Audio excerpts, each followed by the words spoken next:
Hello दोस्तों, कैसे हैं आप सभी का विजन क्लासेस में बहुत बहुत स्वागत है।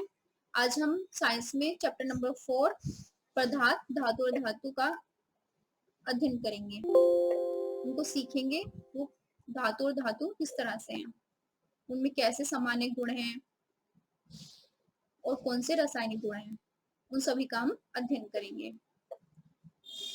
तो धातु अधातु, धातु कौन से होते हैं? जो सामान्य गुण है वो तो आप सभी को पता ही होगा। जैसे उनमें चमक होती है, वो कठोर होते हैं, उनमें आवाज आती है उन्हें पीटने पर। तो इस तरह के गुण तो आपको पता ही होगा। लेकिन इस तरह के होते कैसे हैं? जैसे फावड़ा, बेलचा, कुल्हाड़ी, तो आप सबने देखा होगा जो मेन मेन चीजें। तो ये जो धातु होते हैं, इनके रासायनिक गुण कैसे होते हैं, ये कैसे अलग अलग है धातु से, ये सब हमको आज हम पढ़ेंगे। देखिए, जैसे लोहे की कील है, यहाँ पे कोयला का टुकड़ा दे रखा है सारणी 4.2 में, एल्यूमिनियम का तार और पेंसिल है। तो इन चारों में धातु और धातु दोनों दे रखी हैं, तो आप कैसे पहचानेंगे? देखिए, जो लोहे की कील है, आपको पता है यदि हम उसको पीटते हैं तो उसमें आवाज आती है। अभी मैंने आपको बताया था कि साउंड होती है धातु में।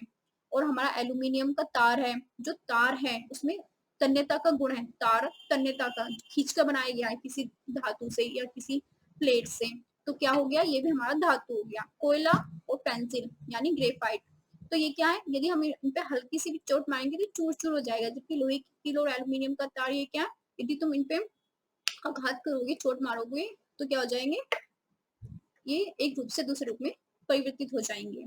तो आपने क्या सीखा अब तक कि जो धातु होते हैं उसमें आघात वर्धनीयता का गुण होता है, जबकि अधातु में नहीं होता। तो पहला गुण तो आपको पता चल गया कि आघात वर्धनीयता का होता है। दूसरा किसका होता है? तन्यता। तन्यता अभी मैंने ये भी अभी आपको डिस्कस किया कि धातु का वह गुण जिससे उन्हें खींचकर तारों में परिवर्तित किया जाता है। आपने अभी देखा ना, एल्यूमिनियम का जो तार था, तो जो तार बना हुआ तो किसी शीट के द्वारा ही है ना, तो उसमें किसका है?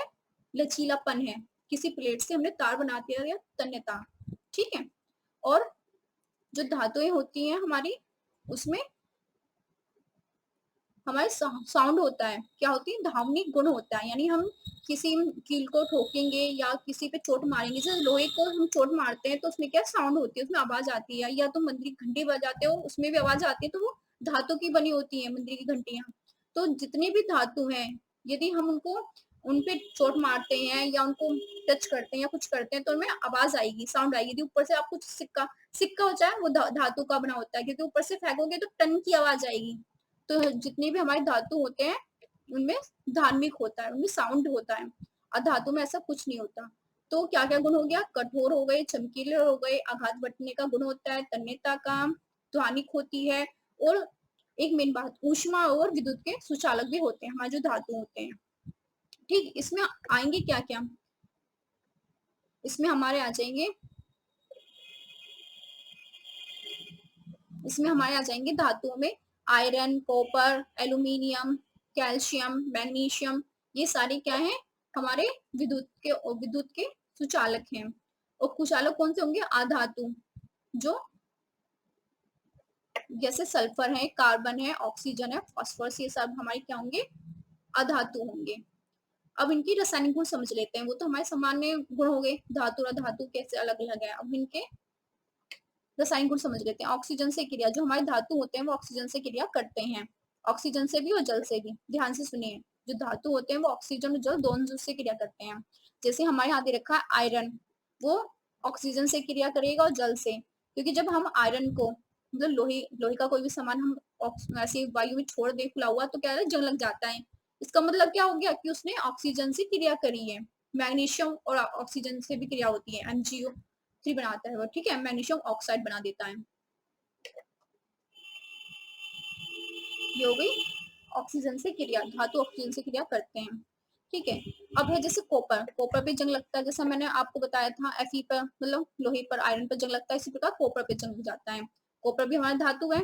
यदि हम, आपने देखे होंगे कॉपर यानी तांबे के बर्तन देखे होंगे, उन पे नीले नीले क्या हो जाती है? काई सी लग जाती है। तो क्या वो किस लिए लग जाती है? हल्के ऑक्सीजन उससे क्या कर लेता है?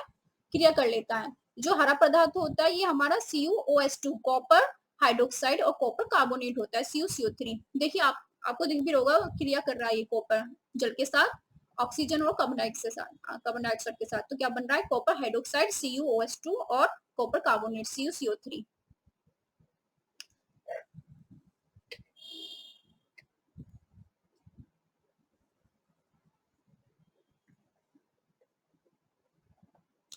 सल्फर, जो सल्फर होता है वो बहुत ही, जो धातु है हमारी सल्फर, वो बहुत ही क्रियाशील है, ऑक्सीजन के लिए भी और जल के साथ भी, इसलिए हम उसको खुला नहीं छोड़ते, उसको हमेशा मिट्टी के तेल में रखते हैं, उसको सावधानी से उपयोग करने की आवश्यकता होती है। यदि आप लैब में भी जाए तो उसे बहुत ध्यान से सभी बच्चे लोग आराम से उसका यूज करें, जल्दबाजी में नहीं। देखिए सल्फर, हमारे सल्फर जो है वो ऑक्सीजन से क्रिया करके क्या बनाता है, सल्फर डाइऑक्साइड SO2, ठीक है।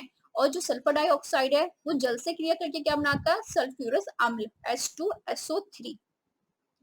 तो जो सल्फर धातु है वो बहुत ही क्रियाशील धातु है। ये सभी लिखा हुआ है, वही बताया मैंने आपको नीचे।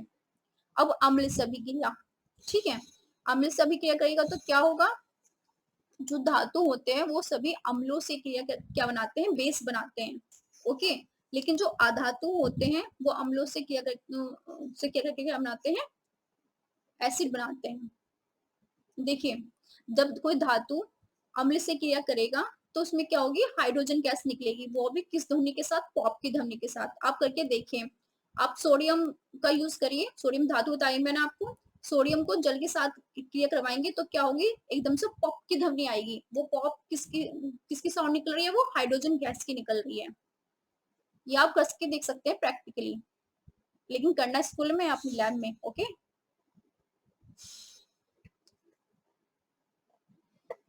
क्षार से अभिक्रिया, अभी हमने बताई अम्ल से अभिक्रिया करते हैं, अब हम बताएंगे क्षार से अभिक्रिया। तो क्षारों से भी अभिक्रिया करते हैं ये।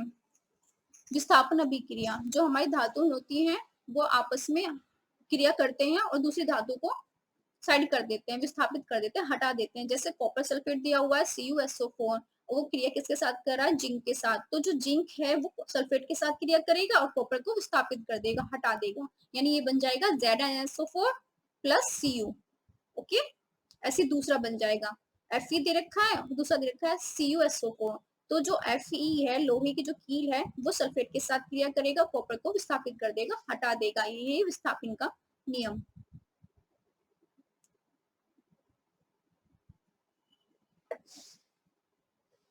यही सब दे रखा है जो मैंने आपको बताया अभी, जो आपके उसमें दिया रखा था। धातु और धातु के उपयोग, जितनी भी हमारी धातुएं होती हैं उनका उपयोग हम बड़े बड़े मशीनों में, रेलगाड़ियों में, उपग्रह में, उद्योग सामान में, खाना बनाने के पात्रों में, इस तरह से करते हैं धातु का उपयोग, ठीक है ना। क्योंकि आप किचन के बर्तन साफ करते हैं तो आवाज बहुत होती है, तो क्यों, क्योंकि वो धातु के बने हुए होते हैं। इस तरह से रेलगाड़ियां खच खच खच कितनी आवाज करती है ना, तो सब धातु के बने होते हैं। लेकिन जो हमारी अधातु होती है उनका उपयोग क्या है, देखिए मैंने बताया था, हाइड्रोजन, ऑक्सीजन, नाइट्रोजन, ये सारी क्या है, हमारी अधातुएं हैं, ठीक है। जो जल से तो जल में रखे जाते हैं और ऑक्सीजन से क्रिया करते हैं। ऑक्सीजन से करेंगे वो, क्योंकि अधातु है, ऑक्सीजन के संपर्क में आएंगे, करेंगे क्रिया, लेकिन जल से क्रिया नहीं करते। जबकि कुछ अधातुओं को सुरक्षित रखने के लिए जल में रखा जाता है जिससे वो क्रिया ना करें। तो अधातु का उपयोग पटाखों में किया जाता है, देखिए लिखा हुआ है। और इनका उपयोग उर्वरकों में किया जाता है, जल की शुद्धिकरण में क्लोरीन का उपयोग किया करते हैं हम लोग। तो इस तरह से शरीर में आयरन की कमी, शरीर में आयरन की कमी का मतलब Fe की कमी हो गई, ठीक है। आयरन नहीं खाओगे तो कमी हो ही जाएगी। तो क्या खाइए, पालक खाइए, हरी सब्जियां खाइए। लेकिन यहाँ बात हो रही है कि शरीर में आयरन की कमी हो गई, तो आयरन का मतलब जो हीमोग्लोबिन है उसमें आयरन नामक जो तत्व है उसकी कमी हो गई। तो ये तत्व होता है हीमोग्लोबिन में। तो हमने आज हमने पढ़ा कि धातुएं क्या होती हैं, अधातु क्या होती है, उनके गुणधर्म क्या होते हैं। मैं आपको बता चुकी हूँ धातु क्या होंगी, आप सिंपल बता सकते हो। चमक होती है और कठोर होते हैं, तन्यता का गुण होता है, आघात विवर्तनीय होते हैं, क्रिया करते हैं ऑक्सीजन से और जल से भी, ठीक है। और अधातु इनके बिल्कुल विपरीत। आज हम सब ने धातु और अधातु बहुत ही अच्छे से पढ़ा। आप सबको हमारी वीडियो अच्छी लगी हो तो प्लीज लाइक करें, शेयर करें वीडियो और सब्सक्राइब करें। Thank you.